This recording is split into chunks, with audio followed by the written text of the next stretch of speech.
All right, everyone. Welcome to the finalist voting for the Maven Airlines Challenge. This was by far our most successful challenge to date. So with more than 350 entrants this time, we actually beat our previous record by around 100, which is pretty unbelievable. And for this challenge, entrants were asked to assume the role of the senior data analyst for Maven Airlines. And the situation was that the company had just conducted a passenger survey, and they were shocked to find that their customer satisfaction rate dipped under 50% for the first time ever.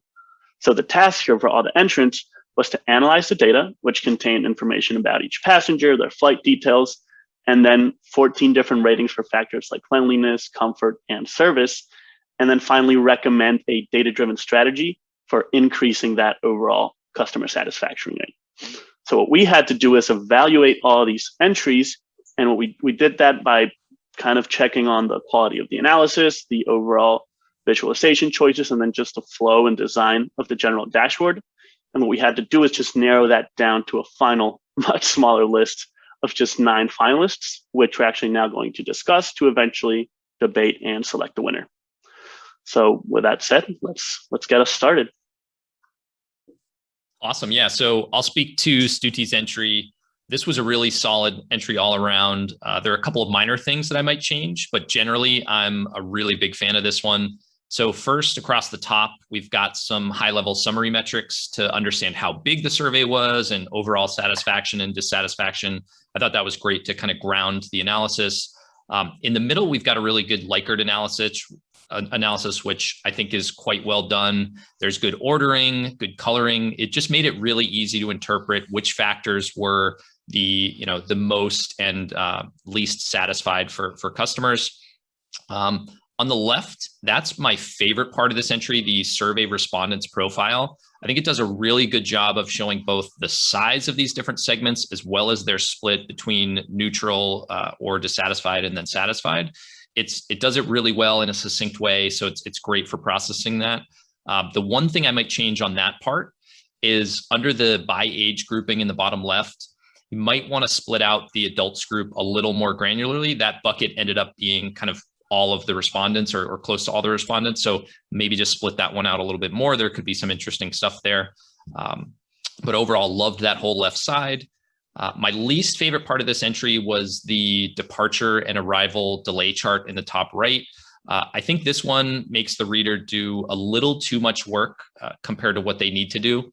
So the first conclusion that's drawn there is that if the flight is delayed leaving, it will also be delayed arriving. I don't think this is a particularly insightful conclusion. It seemed like a lot of work to get to that sort of just an obvious thing.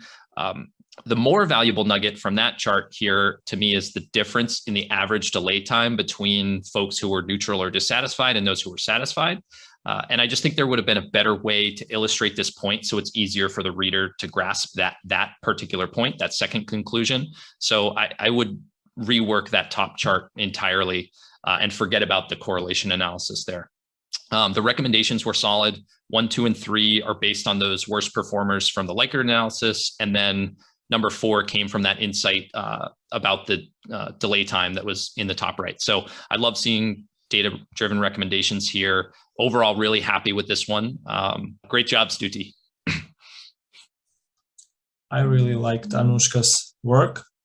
This is probably, for me personally, this was probably the most beautiful, let's say, report. I really like the coloring. I really like how neat and clear it is. And it was really one of the easiest reports to spend time with. Starting on the left-hand side, she uses very little real estate to pack a lot of information, and we see the overall customer satisfaction rate, and then we see this breakdown, which is really detailed, but it's discrete in a way that allows us to take just one glance at it and immediately understand what is going on. I've seen most of these entries for this challenge, and one of the probably most diverse things was how people approached segmenting the passengers by age. I really like what she did here. I think it makes a lot of sense to split the passengers into minors and seniors, and then we have two buckets of, let's say, adults and young adults who make the gargantuan portion of our audience here. Actually, I did a little Google search, and it turns out that between ages of 27 and 30, it's the most common average age to get married and start a family. So from that point also, it makes a lot of sense to split the adult section, let's say, into up to 30 years and over 30 years. I really like what she did there. And in general, one of the better breakdowns that I've seen. From there, we are presented with key dissatisfied customer segments and another Likert analysis. Now, there are a lot of those, and I typically liked entries with Likert. It showed that folks went a little extra. This wasn't possible without engineering additional features, without making some additional calculations beside just the raw data that we've given them. From the visual standpoint, it's really neatly ordered. You don't have to put any work at all into understanding what it says. And she basically continues with her analysis based off the bottom three services that are the worst performers. She very nicely links them into her conclusions. Conclusions are another thing that I really liked here because they're really detailed and they're really actionable. So they are not just a sort of a high level mention of what's not working. She actually provides some really actionable items that could be done in order to increase the quality of these services. One other point that I would like to make here is I really love how she tied the percentages with her key dissatisfied customer segments. So now we have an understanding that the Likert analysis of these services is comparable actually with the overall satisfaction rate of these participants. One thing that I would like to call out here is I would like it better if this was more explicitly pointed out.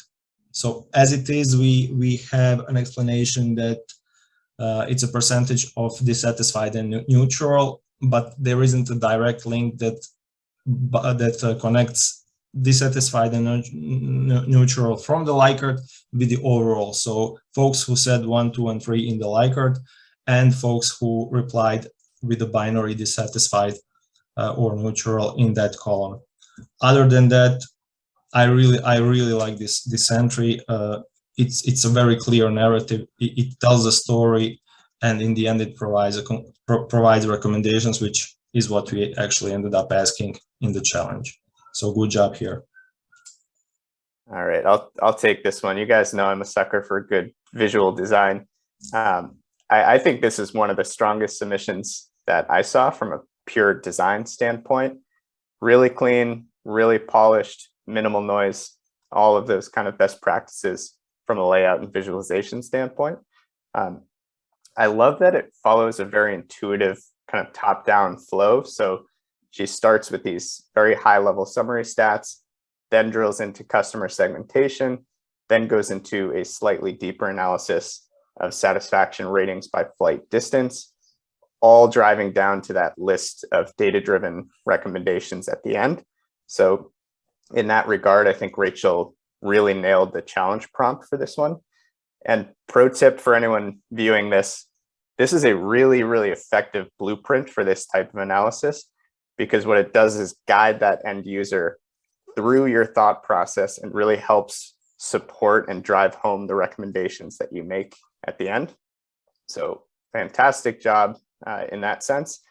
I think my only criticism of Rachel's submission is that I wish it went a bit deeper into the analysis, specifically into the factors that tie into her recommendations. So at the top, she does mention that in-flight Wi-Fi, cleanliness, and online booking and boarding were some of the lowest rated factors.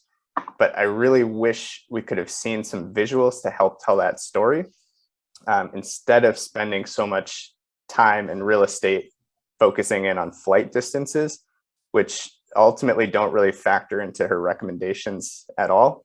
So I think something like maybe a Likert approach or visualization similar to how Anushka presented it might have been a better use of that dashboard real estate space right there. But overall, I think there are a lot of really good things going for this one. And hopefully we'll see more from Rachel in future challenges. Great job. So I'm going to speak for this one because I really like this entry just because I think it did a number of things really well that I didn't see many other people do in the challenge at all. We did see many entrants break down the satisfaction rate by class or by type of travel or by customer type independently. But what he did was provide the satisfaction rate for all the different combinations of these three categories, which is what we can see in the bar chart in the top left here. And by doing that, he's calling out that a satisfied customer is very likely to be a returning business traveler, which is what we can see from the bottom three bars, independent of what class they're traveling in.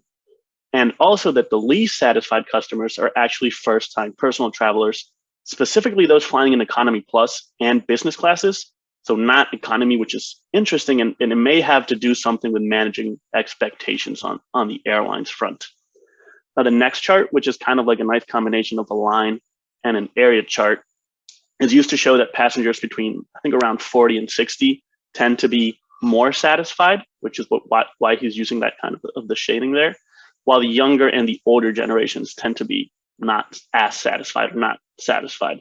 Now, several other entrants use visuals similar to this one, but a lot of them use totals instead of rates, which I think is heavily skewed by the overall just age distribution of the customer. So I think this was a really good call here.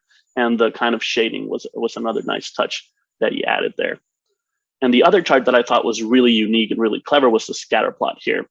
Now, most people focused on the low rated factors and basically recommended that they should be improved. I think we saw a lot of entrants do that.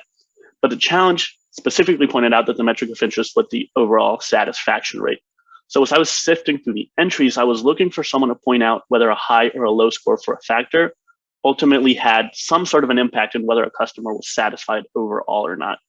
And I'd actually argue that this was the best thing I found that kind of tied that together. And the x-axis in the scatter plot here is basically the correlation between a factor's score and the overall satisfaction. And the y-axis is just that average score for the factor.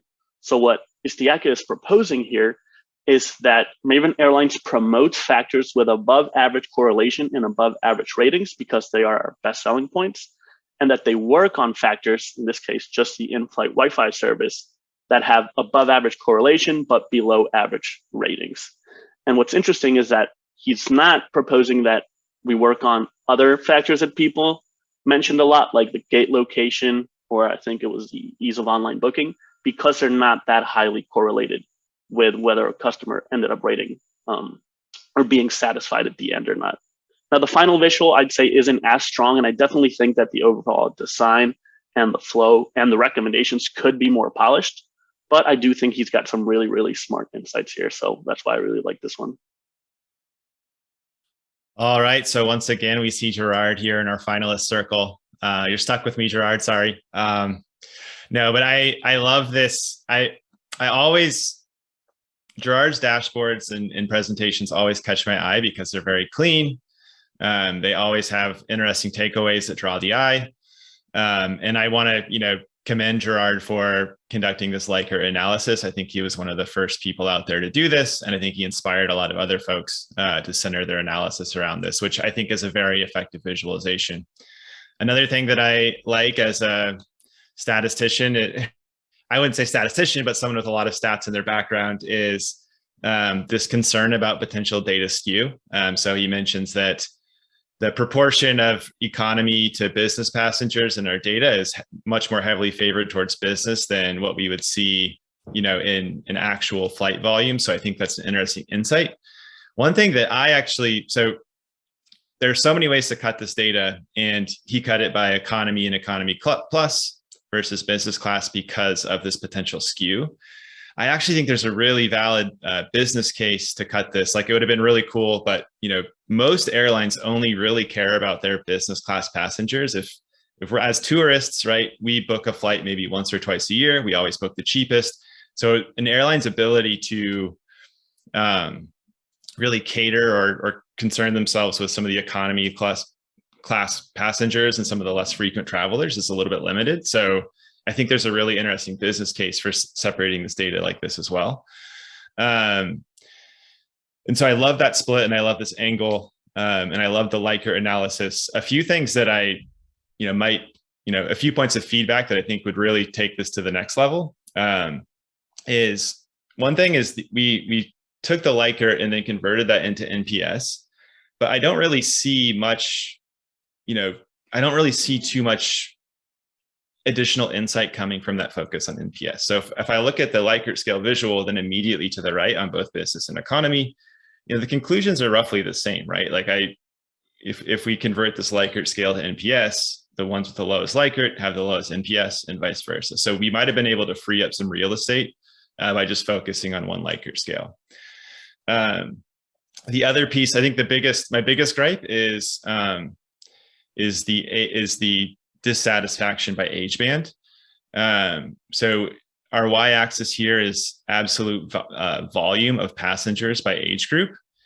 And the top graph just tells us that the most common travelers in economy class are between 20 and 35. And I think Gerald reached the incorrect conclusion that the level of dissatisfaction, as in dissatisfaction rates, are highest among those groups.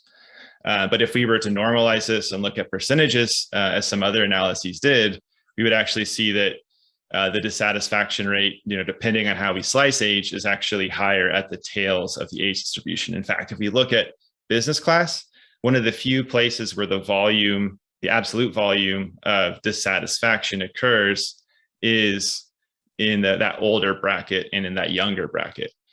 So I think normalizing this data and converting that to percentages not only gives us a better just perspective on the data, but would also, change the direction of the insights in some cases. So overall, though, I think, once again, Gerard's put together a visually compelling piece that has some really actionable takeaways. I think if anything, we could have, maybe reworked some of the demographic research by normalizing it and maybe expanding on some of the who are these passengers, or, where is this dissatisfaction about, basically what does the profile of these customers look like a little bit more closely. But overall, it's a great dash. I think there's just one or two things that kind of could use some improvement to really make it, an absolute contender. Yeah, so I'll jump here on Theresa. So overall, I really liked her submission here. It's very aesthetically pleasing. Chris had mentioned this, but on an earlier entry, but the kind of top-down flow, it's very intuitive to follow, where you're starting off with that kind of macro problem statement of, hey, this percentage of our users are overall dissatisfied. And you're kind of getting more granular as you work down the dashboard to that ultimate, recommendation or that kind of final analysis point there. So overall, this flow is very intuitive. It's easy to interpret, and it doesn't have a user kind of going left to right, top to bottom, or kind of hunting around for different insights and different points within the analyses. So love the flow there. One of the things that I love best about Theresa's dashboard was how she chose to pick 5 key areas that should be addressed as part of starting to improve overall passenger satisfaction. And I like this because in a very real world business case, saying to a company or an executive team or a leadership team or the director of your team, whoever you're reporting into or providing this analysis to, saying like, hey, here's 14 different areas that we can improve. Right? Like, that's not a very tangible, list to start working towards, but saying like, hey, I've got these 5 things, that I think we could do that are immediately impactful. I think is valuable, and it is something that, a company could actually work towards. Beyond that, I like how she took those 5 and then conducted a gap analysis and said, of these 5, here are the top, pieces that we should focus on, right? So online boarding, in-flight entertainment, the Wi-Fi service, seat comfort, and then leg room, and saying kind of in order of priority, here's the biggest gap, for each of those, satisfaction areas or categories. So again, I loved everything up until this point. I think that there are a couple of areas here that Theresa could improve to make this even more of a kind of productive or a beneficial dashboard. We've already talked about this first one a little bit, where the final recommendation I think is nice because it's saying, hey, if we focus on these 5 pieces, we can reduce the overall unsatisfied rate from 57% down to 36%. Like that's a great reduction there, right? But it lacks in the how to do that, right? Or some sort of recommendation on like, hey, I think that we could improve our online boarding process by making it easier within a mobile application, or improving this process, something there. Basically some sort of recommendation to say how you could start potentially tackling some of those. The other piece here that I think is a little bit challenging is looking at things like seat comfort and legroom as part of the dissatisfaction. We talked about this a little bit, throughout this challenge, but those are very challenging pieces for an airline to say, oh, hey, we're going to increase our legroom, or hey, we're going to change the comfort level of the seats, right? It would require either a big investment to change out actual seating within an existing airplane, or you would have to build new airplanes that had more legroom.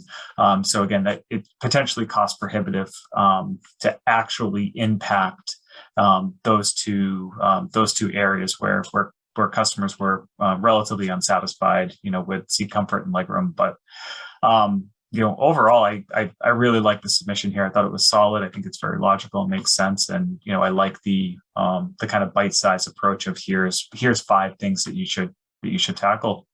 So great job, Theresa. Okay, I'd again like to say a few words about Ivan's report. I remember him from the last challenge, and Ivan is definitely building up a style of his own. He likes to go specifically into one detail and then develop on it. Right off the bat, we can see I really like, I think maybe even the best way to show the disproportion of satisfaction between personal and business passengers is the chart that we see immediately on the left hand side.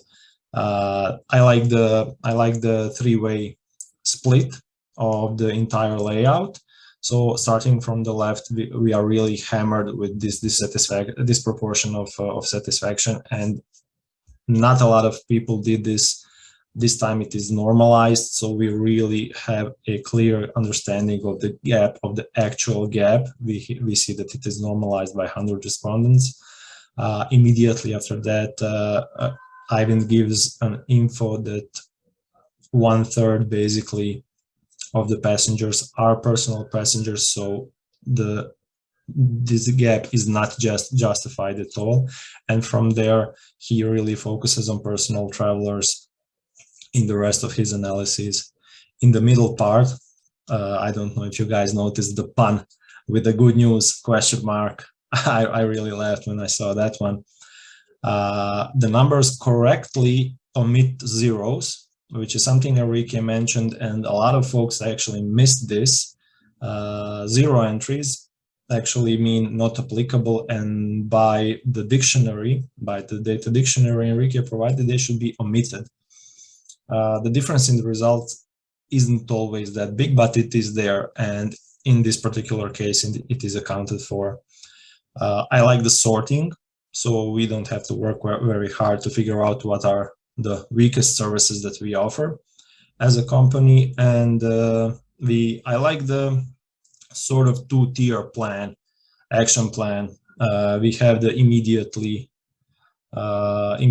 lowest scores of Wi-Fi and online booking, and then If it's budget friendly, or if there aren't any other limitations, we have suggestions to go heavy on the in-flight entertainment and cleanliness as possible drivers of the overall result. Finally, we have, I think this is also a very important bit of this report. Initially, it may seem obvious, and it is. The longer the delays, the less the satisfaction. This is a straightforward conclusion.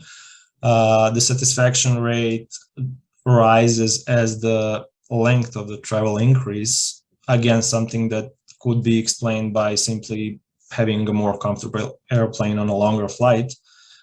From that standpoint, it may be argued that the real estate here could be utilized better, but I think it has its value because it sort of validates everything, the rest of the results. So by showing us that there are no outliers here, we have an easier time understanding the rest of the data.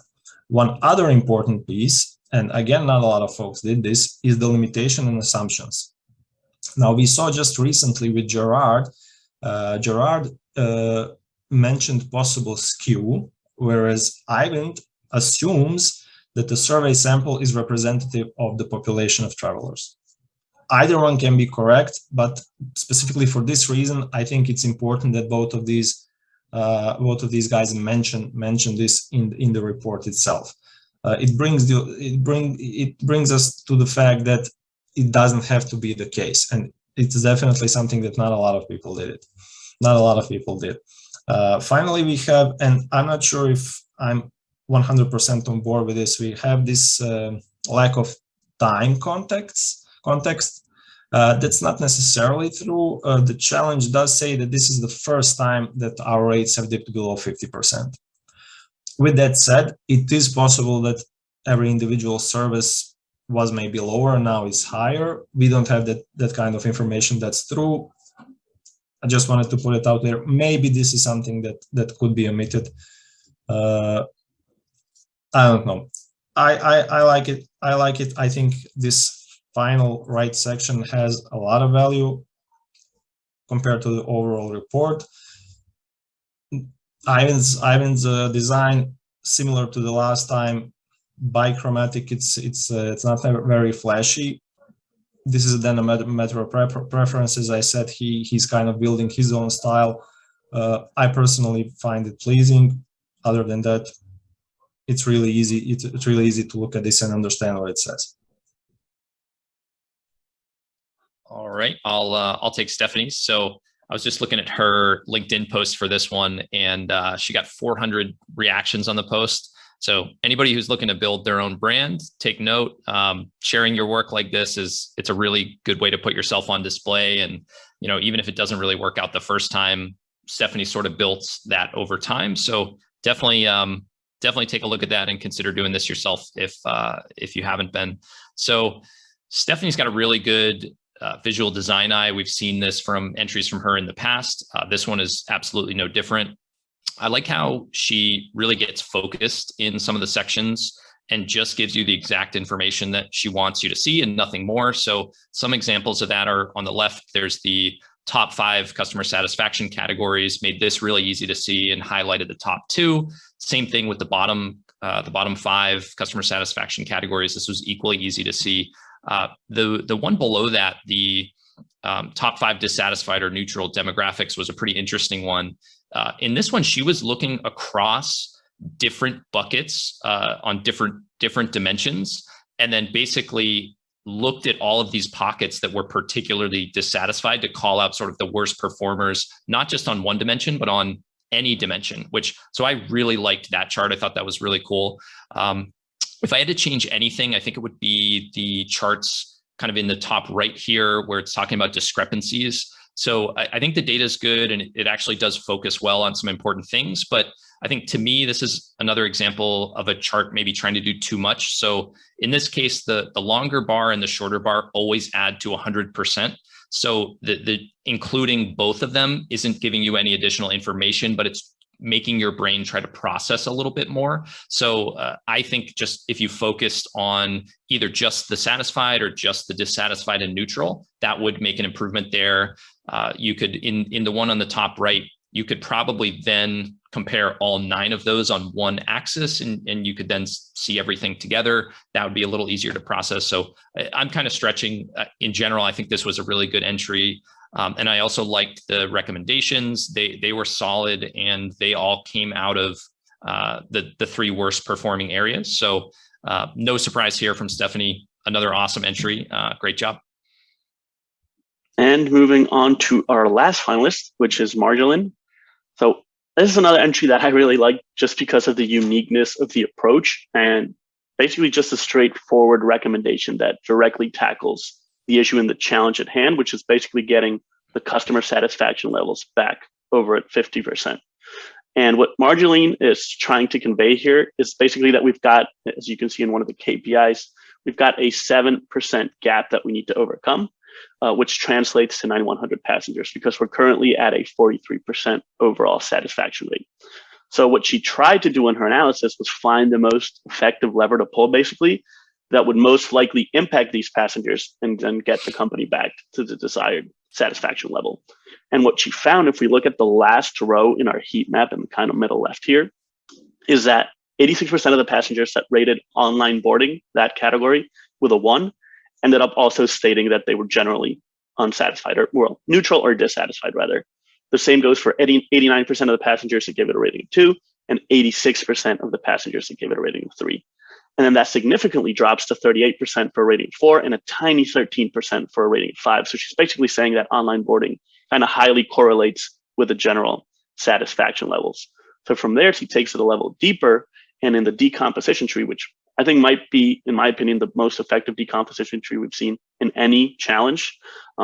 She looks at the passengers that voted either 1, 2, or 3 for online boarding, which is what she got from the percentages at the top of the heat map there, and also claimed that they felt neutral or dissatisfied with the overall experience, and found out that it actually represents 42.5% of the overall passengers, which is around 54,000.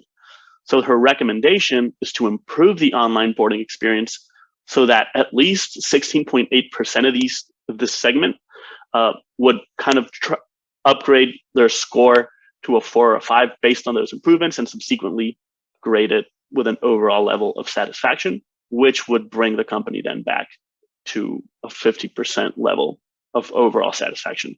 Now, I don't think the analysis is bulletproof here by any means, and I do think that she could have done a better way or improved the storytelling here, because it did take me quite a bit to kind of wrap my head around what she was trying to tell us here, which when it really should be a lot easier to digest. But as far as answering the task, which was just to provide a data-driven recommendation for improving customer satisfaction, I actually thought this was spot on. So good job, Marjolaine, and good job to the rest of the finalists. That actually brings us to the end of our lists. So now that we've all kind of made our case, let's see if we can try to narrow this list of 9 down to maybe 2 or 3 entries that we can then vote on. So does anyone have any maybe names that they'd like to put forth as maybe one of those 2 or 3 final finalists? I loved the correlation and scatter plot analysis that Isteaki did. I thought that was a really unique and effective part of the analysis. That I think that one gets my vote. I like this. I actually also like Marjolaine's. As you say, it takes a little work, but from the data perspective, it is the most concrete I think we've seen. I really like Theresa's as well. I think, again, it's one of those straightforward kind of focused approaches. No one else, I didn't see anyone else do this whole, like tied the factors back to like not satisfied passengers, how many factors rated neutral or dissatisfied, and then how many factors rated neutral or dissatisfied for satisfied factor, focusing on that gap and trying to kind of tackle that exact number of factors to improve to generally, and she even provides a theoretical new number that they could reach if they improved. I agree with your point, Aaron, that 2 of those 5 factors, seat comfort and legroom service, are not going to be as straightforward to kind of tackle. But I really like this one. Like as a report to read, like this one easily provides like, all right, why do I think you should do what I'm suggesting? And here's what I suggest, and this is the improvement it would drive. So I like this one too. And you don't often see an image in the background work as well as this. Granted, it's mostly blue, but it is the sky for this plane, which is nice. Yeah, but to your point, it's also not distracting at all, right? Like it works very well with it. So yeah, I'm same page here. I'd love to include Theresa's in the final. This one strikes me as one of the best balances of design and depth of analysis. Like I think she nailed both of those factors. So like I'd vote this is worthy of the final. And I think she provided one of the most detailed recommendations also. Mm-hmm. It's very true. For me, it was important. It was one of the initial categories that I looked at when I went through all of them. This is going to keep getting harder. But I think I was going to push for Anushka as well. And Istiake. So I'm happy. Why don't we call it final four and we'll vote from there. Ready? 1, 2, 3. 1, 1, 1, 2. Oh, almost took it comprehensively. So it looks like we've got our winner in Anushka. All right, congratulations. Nice. Let's give her a round of applause. Congratulations, Anushka. Great submission. That's awesome. It was a great submission, yeah. And Anushka, just so you know, as a prize, you're going to be taking home a free annual membership to Maven Analytics for yourself and another one for you to give away to anyone you'd like. So make sure to give that some thought. But congratulations once again, especially on winning our largest challenge yet, really. So congratulations. Great stuff. Huge props to the rest of the finalists as well. I think we got some really, really solid entries, and huge props just I think everyone who continues to participate in these challenges and put themselves out there in the data community and helps these grows. We're excited to see these continue to grow and evolve going forward. So everyone make sure to stick around for the next one. It's going to be coming up very soon. So thanks, everyone. I think, Enrique, I think by the time we release this, the challenge will already be live. So if you're seeing this video, there's going to be a new data set that you can work on. So get right in there. We'll look forward to seeing you. There you have it.